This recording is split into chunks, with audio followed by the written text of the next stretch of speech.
მოგესალმებით მეგობრებო, მე მინდა გამოვეხმაურო ევრობარომეტრის კვლევას, რომელიც წინა კვირაში ვიხილეთ და ეგ ძალიან სავალალო სურათია იქიდან გამომდინარე, რომ 17% პუნქტით არის შემცირებული ჩვენი მოსახლეობის ნდობა ევროკავშირის მიმართ.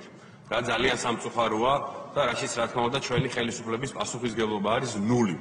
ვინაიდან როდესაც ჩვენ საუბრობთ ორმაგ სტანდარტებზე, უსამართლო მოპყრობაზე, შეურაცხყოფაზე და ასე შემდეგ, ჩვენ ყოველთვის ჩვენს მოსახლეობას ვესაუბრებით შემდეგი სიტყვებით, რომ ევროპა, ევროკავშირი და ევროპელი ხალხი არის აბსოლუტურად სხვა და მიჯნავთ მათ ყოველთვის ევრობიუროკრატებისგან, ბრიუსელის ბიუროკრატებისგან და საქართველოში აკრედიტებული ელჩების გარკვეული ნაწილისგან, რომლებიც ეწევიან ძალიან არასასურველ საქმიანობას ჩვენ ქვეყანაში. რა თქმა უნდა, ყველა ელჩს ეს არ ეხება. შესაბამისად, პასუხისგებლობა არის მთლიანად მათზე.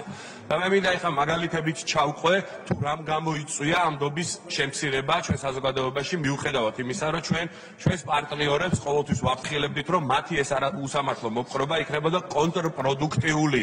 და ამ კვლევამ ეს ყველაფერი სამწუხაროდ დაადასტურა. თავიდან მინდა დავიწყო იმით, რომ 27 ქვეყნის წევრმა ევროკავშირის წევრ ქვეყნის ელჩებზე მაქვს მე საუბარი, მოგვიწყო დემარში იმასთან დაკავშირებით, რომ მიხეილ სააკაშვილი თითქოს წამების ქვეშ იყო და იგი კვდებოდა ქართულ ციხეში და უნდა გადაგვეყვანა საზღვარგარეთ. მაშინ, როდესაც სტრასბურგის სასამართლომ დაადგინა, რომ ყველაფერი რიგზე იყო, ყველამ ვიცოდით, რომ ბატონი სააკაშვილი სიმულიანტობდა და ამის მერეც ამ ელჩებს ერთი ბოდიშიც არ მოუხდიათ. ქართულ გამჭვირვალობის კანონს მინდა შევეხო, უმარტივეს 6 გვერდიან კანონს, რაზეც კონკრეტულად მე ვიცი ჩამოვთვალე ევრობიუროკრატები, ბრიუსელის ბიუროკრატები, აკრედიტებული ელჩების გარკვეული ნაწილი, ამას ასახებს და ჩვენს მოქალაქეებში ვითომ ეს იყო რუსული კანონი, დრაკონული კანონი და თუ ამ კანონს მივიღებდით, აუგზავნებდით NGO ორგანიზაციებს, აუგზავნებდით ოპოზიციურ მედია საშუალებებს, 1 წელზე მეტი გავიდა, არავინ არ აგვიგზავნოს და ბოდიში რატო არ მოიხადეს. ამასთანავე ისინი ამბობდნენ, რომ თურმე როგორ შეიძლება დავაყენოთ დასავლეთიდან შემოსული ფული, როდესაც თვითონ ტრამპის ადმინისტრაციამ ამხილა თუ როგორი კრიმინალური ორგანიზაციები არის USAID და ნედივიზე ჩვენ საუბრობთ. მოლოტოვის კოქტეილის რომანტიზირება არ შეიძლება გამოგჩეს, ვინაიდან ევროპიდან დაფინანსებული ფულის მიმღები NGO ორგანიზაციები ეწეოდნენ ამ კამპანიას. სანქციებთან დაკავშირებით, როდესაც ისინი ჩვენ მოგვიწოდებდნენ, რომ რუსეთისთვის სანქციები დაგვეწესებინა და დაგვენგრია ჩვენი ეკონომიკა, შემდეგ ისინი ამას უარყოფდნენ, თუმცა თავადზე მოახდინეს ამ ყველაფრის ლუსტრირება, მას შემდეგ რაც რეზოლუციებში ჩაგვიწერეს ეს მოთხოვნა. კანდიდატის სტატუსის თემას მინდა შევეხო, როდესაც ჩვენ დაგვჩაგრეს, არ მოგვწეს კანდიდატის სტატუსი, მიცეს მაგალითად მოლდოვას, რომელიც იხჩობა კორუფციაში, DST-ს წევრი ქვეყანა, არ არსებობს ოპოზიციური ტელეარხი, არ არსებობს ოპოზიციური პარტია. და ამის შემდეგ თავისი ფულით დაფინანსებული NGO-ების სცენაზე აიყვანეს და იქ თავრობის გადადგომას მოითხოვდნენ. რეზოლუციებს მინდა შევეხო ისევ, როდესაც 6 თუ 7 რეზოლუცია არის ისევ მიღებულია კრიმინალი მიხეილ სააკაშვილი, რომელიც მსჯავრდებულია უამრავ საქმეზე. სტრასბურგის სასამართლოში იქნა გასაჩივრებული რიგი საქმეები და ყველგან დადასტურდა, რომ იგი არის კრიმინალი და ქართული მართლმსაჯულება მოქმედებს ძალიან მაღალი სტანდარტით ამ კონკრეტულ თემასთან მიმართებაშიც, ხომ? მაინც გვიწერენ, რომ იგი არის პოლიტიკური დევნილი და იგი უნდა გავათავისუფლოთ. მე მინდა შევახსენო ჩვენ საზოგადოებას ევროპული ფულით დაფინანსებული NGO-ების კამპანია 84 ტყვია კეფაში, ჩაუფრთხოთ კოცებს, მოვკლათ კოცები, მიუვარდეთ დეპუტატებს, დავაბულინგოთ მათი ოჯახის წევრები. და ამისი უამრავი მაგალითი გვაქვს ჩვენ ანახი და სამწუხაროდ ეს ევრობიუროკრატები, ბრიუსელის ბიუროკრატები, აკრედიტებული ელჩების ნაწილი დუმილის რეჟიმში არიან და ამას არ გმობენ, რასაც ჩვენ შეგვიძლია პირდაპირ დავარქვათ, რომ ეს არის ამ ყველაფრის ირიბიც ახალისრება. მინისტრების გამოგზავნა, საგარეო საქმეთა მინისტრების ანტისამთავრობო მიტინგებზე, რითიც ისინი მთლიანად შეურაცხყოფდნენ ჩვენი ქვეყნის სუვერენიტეტს, ამითი არღვევდნენ გაეროს წესდებას და მათ ეგონათ, რომ ეს ყველაფერი იქნებოდა ეფექტური, თუმცა ეს ყველაფერი იყო კონტრპროდუქტიული ისევ თავისთვის. დემოკრატიის ფესტივალი მინდა შევახსენო ჩვენ საზოგადოებას, როდესაც ნორვეგიის და დანიის საელჩოების თანხით ფინანსდებოდა ეს ყველაფერი, თითქოს რაღაცა ფესტივალი იყო და ყველა ფესტივალზე ჩვენ საბოლოოდ ვიხილეთ, რომ ბატონი მიხეილ სააკაშვილის ბანერი იყო გამოკრული ფრიმიშას წარწერით და საბოლოო ჯამში, რა თქმა უნდა, ისინი მივიდნენ იმ მდგომარეობამდე, რომ შეაჩერეს ამ ფესტივალების დაფინანსება.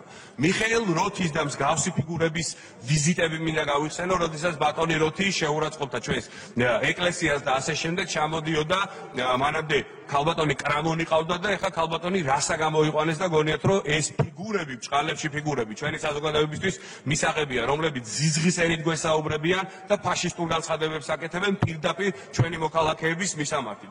ბატონი ჰერჩინსკის მესიჯს მინდა გამოვეხმაურო, როდესაც წინა საარჩევნო მან იღიბად მოუწოდა ჩვენ საზოგადოებას, რომ მისულიყვნენ არჩევნებზე და ხმა არ მიეცათ ქართული ოცნებისთვის. ასევე ბატონი ჰერჩინსკის განცხადება, რომელიც ივლისი იყო თუ არ ვცდები 2024 წლის, როდესაც მან თქვა, რომ არც მოლაპარაკებები გაიხსნებოდა და არც არანაირი ურთიერთობა არ გაგრძელდებოდა ევროკავშირთან ორი კანონის გამო, გამჭვირვალობის ქართული კანონის გამო და ანტი-LGBT პროპაგანდი კანონის გამო, რომელზეც ჩვენ შევეწინააღმდეგეთ და ვთქვით, რომ ამას არ გავიწევთ, ვინაიდან ეს არის წითელი ხაზი და LGBT პროპაგანდა საქართველოში არ დაიშვება. ამის შემდეგ წამოვიდა ბრალდებები, რომ თითქოს ჩვენ შევაჩერეთ მოლაპარაკებების სტადია ბატონი კობახიძის ბრიფინგის შემდეგ, მაგრამ მარტა კოსმა წინა კვირაში წამოწენა გააკეთა და აღიარა კიდევ ერთხელ, რომ ეს ევროპული საბჭოს გადაწყვეტილება იყო თავიდან ბოლომდე და ამ ყველაფერს ჩვენი მოქალაქეები აკვირდებიან, რა თქმა უნდა, და აქედან გამომდინარე გამოაქვთ თავიანთი დასკვნები.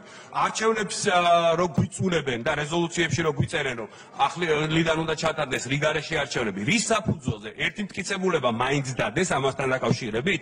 არ ატოუგულებელ ყოფენ თავისივე სტრუქტურა არის ეუთოოდირი, რომელიც ყველაზე ავტორიტეტული სადამკვირვებლო მისია არის და ეუთოოდირის საბოლოო ანგარიში ხაზგასმით წერია, რომ არჩევნები იყო კონკურენტული, CESCO მოახდინა არჩევნების ადმინისტრირება ძალიან მაღალ დონეზე და საქართველოს ხავს არჩეული ხელისუფლება. ამ ყველაფერს უგულებელ ყოფენ და მაინც მოითხოვენ, რომ ჩავატაროთ რიგარეშე არჩევნები.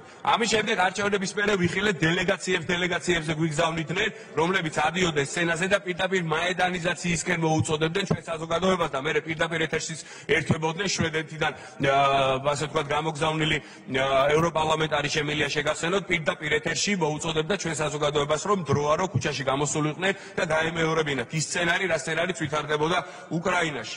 მშვიდობიანი აქცია რომ უწუდეს, მით უმეტეს პირველ 5 დღეს ნოემბრის აქციებზე მაქვს საუბარი, სადაც პარლამენტზე იყო შტურმი, პოლიციაზე იყო შტურმი, არ დაუგმიათ ეს არაფერი და უწოდებდნენ მშვიდობიან აქციას, როდესაც მოლოტოვის კოქტეილები, ფეიერვერკები, ქვები, ბოთლები ცვიოდა პარლამენტის შენობაში და პოლიციელების მისამართი და 170 პოლიციელი დაშავდა, 20-ს დაჭირდა ქირურგიული ჩარევა, ერთმა მხედველობა დაკარგა და ამასთან დაკავშირებითაც ერთი განცხადება არ გაუკეთებიათ, რომ ეს იყო ძალადობრივი აქცია, როდესაც მსგავსი აქციები კი არა, ამის მეასედი რო ვითარდება მაგის ქვეყანაში ჩვენ კარგად ვხედავთ კადრებს თუ როგორ იქცევა იქ პოლიცია და აქაც ხაზგასმით ვამბობ, რომ ჩვენი სამართალდამცავი უწყებები მოიქცნენ გაცილებით მაღალი სტანდარტით, ვიდრე აი ეს ამ ქვეყნის პოლიციელები, ვიზეც ეხლა მე მაქვს საუბარი. სასამართლოზე ზეწოლა, ელჩები რო დადიან სასამართლოებზე, ქართული რო არ ესმით და არ თარჯიმანი გვერდზე რო არ უზით, რატომ დადიან? იქიდან გამომდინარე, რომ ზეწოლა მოახდინონ ჩვენს მოსამართლეებზე და ესეც არ ეპარება ჩვენ საზოგადოებას და რა თქმა უნდა ესეც აგრესიას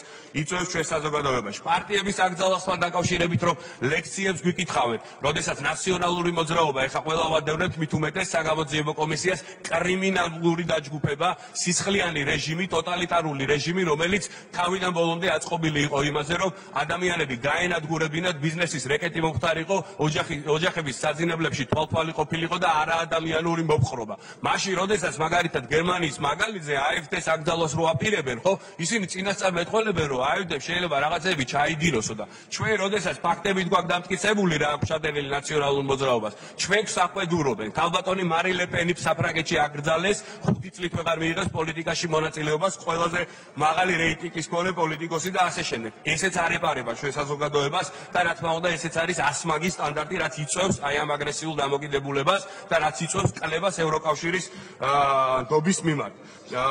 საფრანგეთის ელჩი საქციელი არ დავივიწყოთ, ხო, როდესაც ჩვენ გრანტების კანონს ვიღებდით, 1 საათი თუ 2 საათით ადრე გაცა გრანტი პირდაპირ ნაციონალურ მოძრაობაზე და დღემდე არ მოგვისმენია მისგან არანაირი ახსნა განმარტება. ქალბატონი ურსულა ფონ დერ ლაიერის ვიზიტი მინდა შეგახსენოთ შუა აზიას, როდესაც სტუმრობდა და როდესაც საუბარი იყო შუა კორიდორზე. მან საქართველო გამოტოვა, როდესაც ჩვენ საკვანძო როლს თამაშობ შუა კორიდორში და მინდა შეგახსენოთ ჩვენი ნამდვილი მეგობარის ბატონი ალიევის შენიშვნა ქალბატონი ურსულა ფონ დერ ლაიერის მიმართ, რომ იგი ან რუკაში არ არის გარკვეულიო, ან არაკომპეტენტური არისო, ან მავნებელი არის ჩვენი გადმოსახედიდან. მე მინდა რომ მაქსიმალურად დიპლომატიური სიტყვებით შევაფასო ეს ყველაფერი. ევროპარლამენტარი სანჩესი ხა ბოლოს რომ მოგვევლინა და რაღაცა ბრალდებებს რო იძახის და როგორია რომ ჩვენმა ერმა უნდა იგი გააღმერთოს და დაიჯეროს, რომ ვიღაცები თითქოს რეკავენ ქართული ოცნებიდან სანქციებთან დაკავშირებით, კეთილი ირებოს და მტკიცებულებები დადოს, თორე ჩვენი მოსახლეობა თვლის, რომ ეს არის ჭორაობა, თუ ამას მტკიცებულებებით არ ახლავს. ევროპარლამენტში რა ვიხილეთ, ხო? ფუღაძე, ყორშია, ლომჯარია და გიგაური ყავდა დაპატიჟებული და მათ რა გონიათ, რომ საქართველოს მოსახლეობის სახელით მათ ალაპარაკებენ და ეს ჩვენი მოქალაქეებისთვის მისაღებია? ძალიან არეულები არიან და მინდა ვინ ჩამოთვალო იმ ბიუროკრატების გასაგონად თქვა, რომ მათ ლექცია დემოკრატიაზე ჩაუტარა ბატონმა ჯეიდი ვესმა, როდესაც იგი მიუნხენში იმყოფებოდა. მე მინდა კიდე ერთი რაღაცა დავამატო ბატონი ვენსის გამოსვლას, რომ დემოკრატია არის უმრავლესობის ინტერესების დაცვა და გატარება უმცირესობის ინტერესების გათვალისწინებით და არა პირიქით და ისინი მოითხოვენ საპირისპიროს. მიუხედავად ამ ყველაფრისა, ჩვენ მოქალაქეებს კიდევ ერთხელ მოუწოდებთ, რომ მიჯნავთ ამ ბიუროკრატებს ევროპიდან და ევროკავშირიდან. ჩვენი კურსი არის ევროკავშირისკენ. ჩვენ ვართ დღეს ისეთი სუვერენულები და ისეთი დამოუკიდებლები, როგორც არ ყოფილვართ ალბათ ბოლო ერთი საუკუნე არის. ჩვენ ამ კურსს ვადგავართ და ჩვენი ღირსებით, ჩვენი კულტურით, ჩვენი იდენტობით თავად 2030 წელს გავხდებით ევროკავშირის სრულფასოვანი წევრები. დიდი მადლობა.